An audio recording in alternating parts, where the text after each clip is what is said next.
Welcome everybody to this installment of Renegade of Wrestling. I am your host, the Renegade of Wrestling, JJ Williams, here to bring you the results of Battleground Pro Wrestling Spring Breakdown. All in all, top to bottom, it was a really good card. I'm not going to compare it to Extreme Rules because at the end of the day, you're comparing the minor leagues to the big leagues, and it's not fair to compare. Even if sometimes the minor leagues is better than the big leagues, it's still just not a fair comparison to make at the end of the day. But anyways, I apologize if I ramble a little bit too much on this episode. As I'm filming this, it is 9 minutes till midnight. I'm tired, my kid's asleep, so I'm going to just try to breeze through this as quick as I can without rambling too much.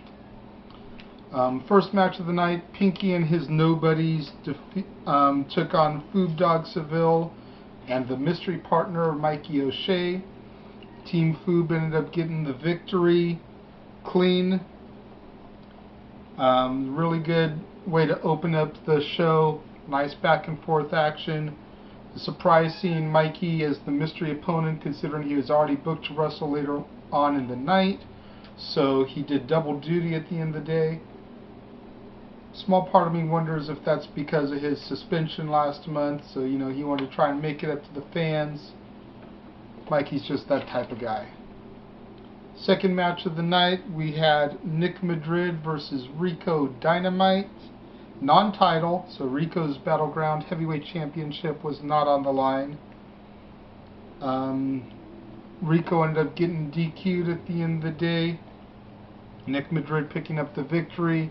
And we have been told that next month the two men will meet for the strap. What kind of match it'll be, don't know yet.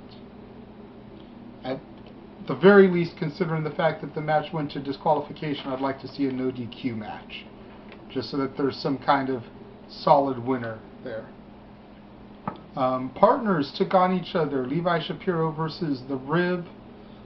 We all wondered if this was the end of Circumsexy, but at the end of the day, it was just a battle of pride. Levi Shapiro getting the victory with a handful of tights.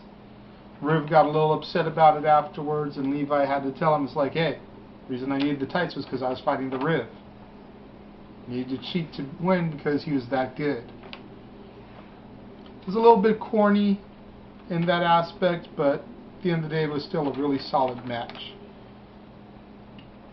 And the match that was supposed to be the main event went on next. I'm not exactly sure why there was a shuffle around, but Famous B defended his West Coast Wrestling Company Heavyweight Championship against his teacher and mentor, Joey Chaos.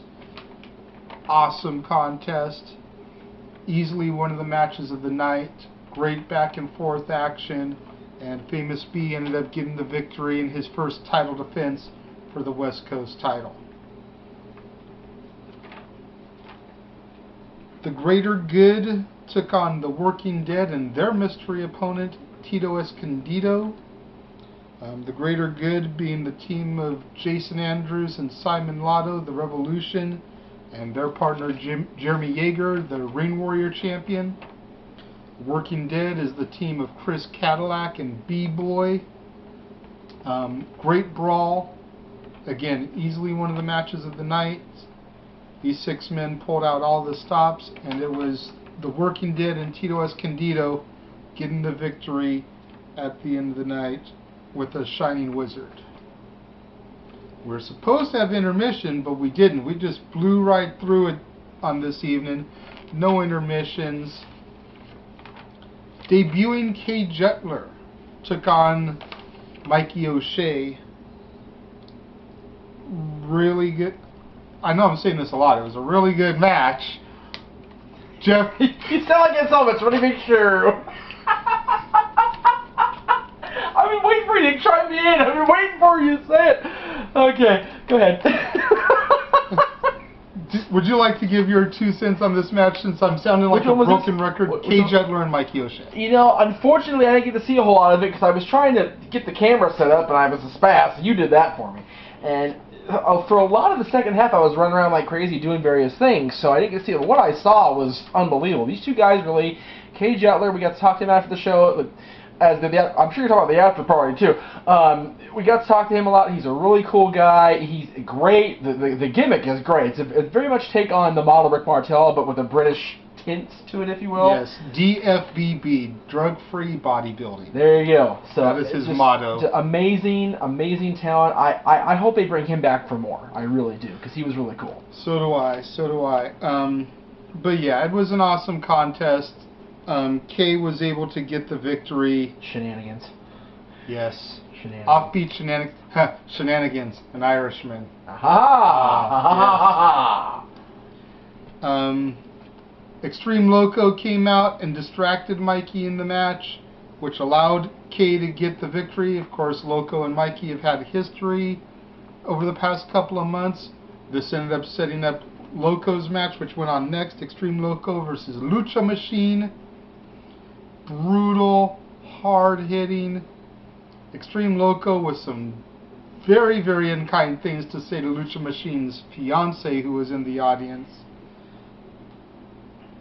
I'm talking about going backstage and making some Loco babies. Marinate on that. So, Mikey and Loco were told that they are a danger to themselves and the fans. Next month, there will be repercussions that neither of them is going to like. I want to see Last Man Standing. We need a serious blow-off to this feud, and I think Last Man Standing, or even First Blood, would be a great way to go. BPW bookers, if you're watching this, and I know some of y'all do, it's kind of my job for y'all, putting you over on these shows. Last Man Standing or First Blood. Talk about it with Loco and Mikey. I see great potential there. Great contest. And in the main event of the evening, the Suburban Commandos and Sam Knight taking on the Russian Derevko brothers and their mystery partner, Sean Black. The Black Knights were split up. This was all, of course, as the effect of the Something Nasty that the Commandos had given to Sean a few months ago. He was still feeling the repercussions. He claims that he knew he was out there. He knew that he was wrestling, but he didn't know who he was wrestling against, and he didn't know who he was wrestling as. Apparently, he's being diagnosed with multiple personality disorder, and he came to the ring dressed and acting like Bill Cosby. Khaki sweater and all. Yes. Yeah. People were calling him Cliff Huxtable, the whole nine. I'm curious to see if this goes further from here. If maybe next time it's Carlton Banks, or JJ from Good Times. I'm curious to see what's gonna happen with this multiple personality disorder that Sean has developed. What if a white guy comes out of this? That's what I want to know. What if the person takes a white guy? I'm waiting for that one. I'm just throwing it out there. He could always grow his beard out and come out as you.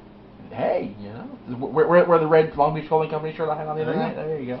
Get some free swag for Long Beach Clothing Company. That's right. Promotion out there. 4218 Atlantic Avenue, yes. Long Beach, California. We love you guys, Long Beach Clothing Company. Dylan dug the shirt the mostest. That's right. That's right. Once the show is over, as always, was the ever epic Battleground after party. People that weren't even at the show were there for the after party.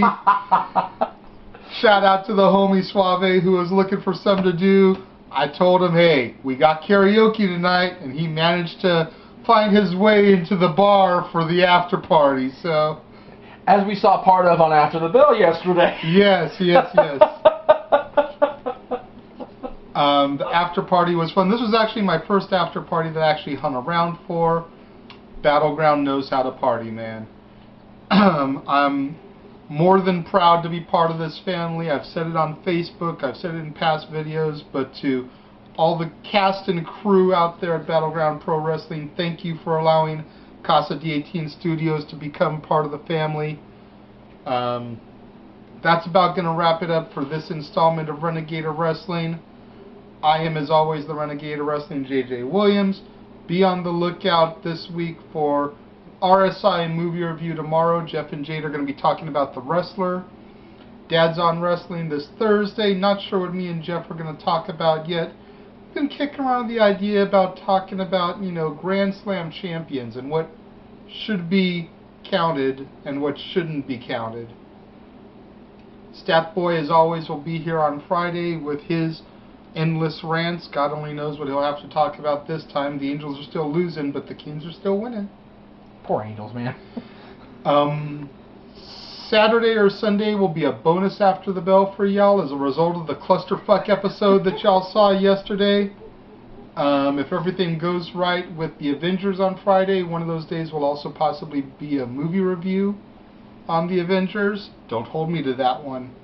Don't hold me to it. We Poe. Yeah. We Poe and we become. And then in the coming weeks, I'm not exactly sure when yet, Stat Boy Rants will be back with an epic rant. Stat Boy, Jeff, me, and if we can pull it, Bruce, we'll be talking about WWE.com's 50 greatest tag teams of all time. That is something you definitely don't want to miss out on. And until RSI tomorrow, I will see you later.